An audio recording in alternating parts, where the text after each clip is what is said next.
Hallelujah. I changed to the 40mm Maxvision 68 degrees eyepiece. I can see the Markarian chain.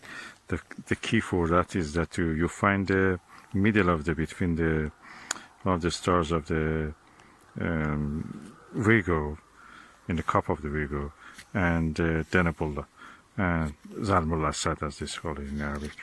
And then you go in the middle, you find a star called 6 Coma Bernice. And that 6 star is a top of a triangle, and then another two stars away to the right of it, to the left of it, it's slightly to the top. Then another 2 star. If you come from that asterism, with 6 Coma Bernice is the tip of it, you come down from that south, you will see is unmistakable if you find the Markarian chain. Markarian chain is after Markarian, which was an Armenian astronomer who compiled the catalog, and is named. There are 2 members in this chain, which are called M84 and M86. They are the brighter members of the Markarian chain. You can see them clearly. They're as bright as I can say that half the brightness of the M81 and M82 Bode and Cigar Galaxy. And they're unmistakable. When you find it, you have to darken up your eye so you can see the rest of the chain. And these 2 brightest members are easy to find.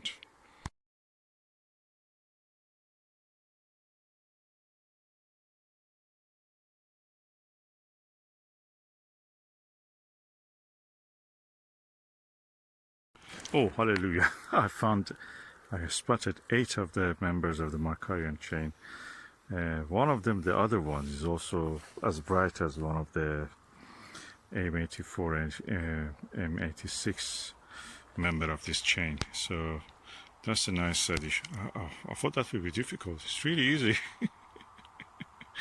Oh, I'm using, by the way, the Skywatcher Skyliner 300p 12-inch Dobsonian telescope.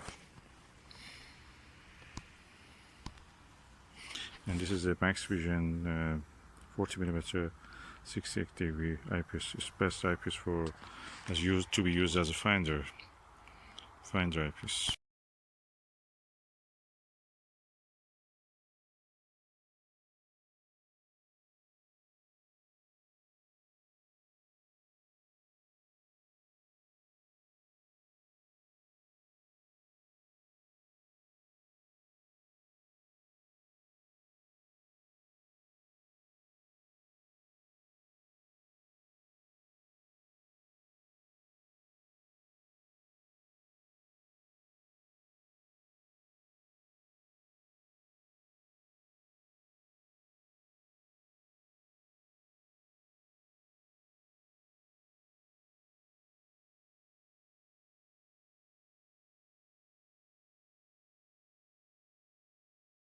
Okay, I'm using now the APM 20mm 100 degree eyepiece.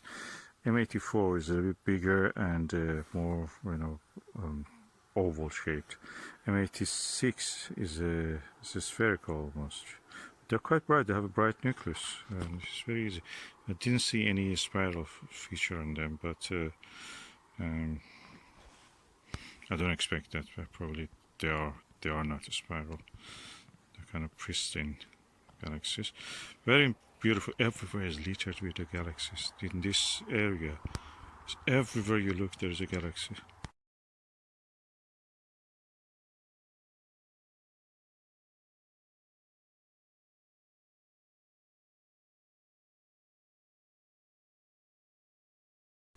Then there are the NGC 44, 38, and 30. Let me look again. And NGC 4435 and 4438, of course. They're close together, and they're part of the Markarian chain, so I'm sure that I'm looking at it. Then you come at the pair of the NGC 4473 and 70. NGC 4479, quite bright actually compared to those NGC 8486. Sorry, M86, M84. They're quite bright. And between them there is another Finder Galaxy also, between these and the previous ones.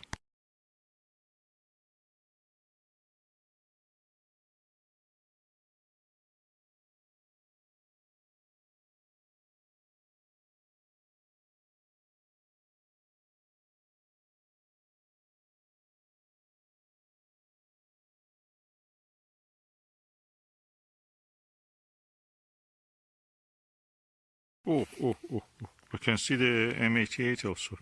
It's bigger than the, almost as bright as the M84, M86. And which is a spiral. There are two stars at the corner of it, then another one on top of it also again. So in the same direction as those other two. So quite distinctive.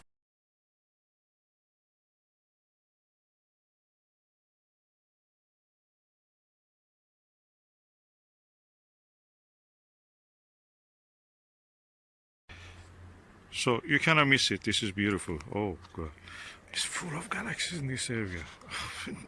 So we are looking through a window out of our Milky Way without much stars being blocking, littering the view. Forget about the, you forget about all the star clusters, nebula. You're just looking at the clear sky, looking through the universe, and through the universe. That's what I mean.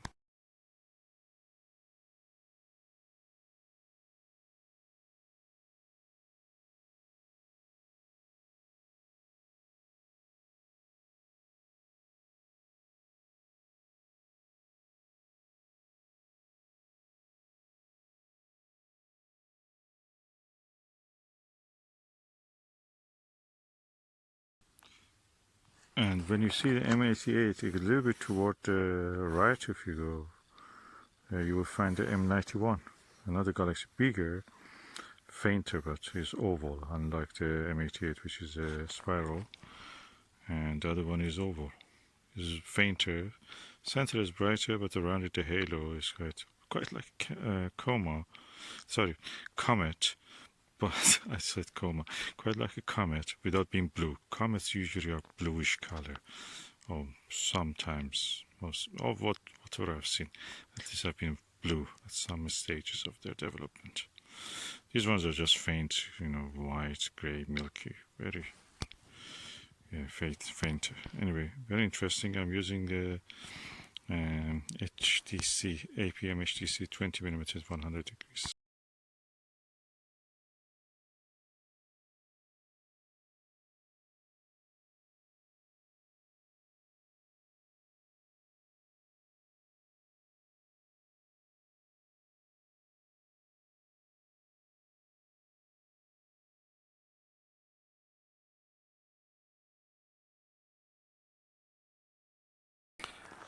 When you use the Ethos 30mm M88 becomes quite impressive. The two stars which I mentioned in the spiral arm, in the halo of it, very clear, and you can see the actually pattern of a kind of oval spiral shape.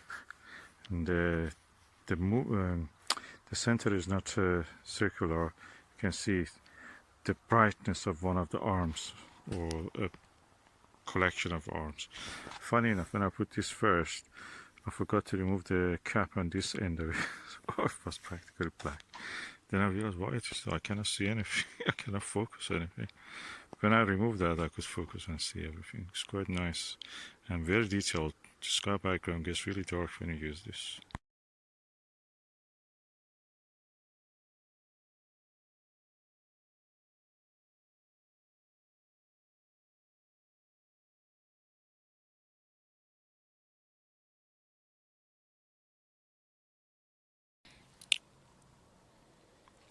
This is Skywatcher Skyliner Flextube 300p 12-inch telescope. It's one of the best telescopes I've used. It's easy to manage. One person can handle it. It's heavy if you want all the time to move it, but you can do it. And the views I got with this is exceptional. It's really good. I like it, and I recommend, if you can afford, if you can find second hand, just get one of these. About to go to, sometimes it can be, or most of the times it's just a waste of time because you just cannot find. Simply because most of the time your time will be spent just star aligning, 2-star or 1-star. Makes it really difficult, it doesn't work in my opinion. So better to go with the manual one. If you want a bigger telescope that is guided, get a 8-inch one on a Dobsonian mount. No, sorry, on an equatorial mount, and yeah, just use that. Or Schmidt-Cassegrain will do if you use a something like a focal reducer to make it more wide angle.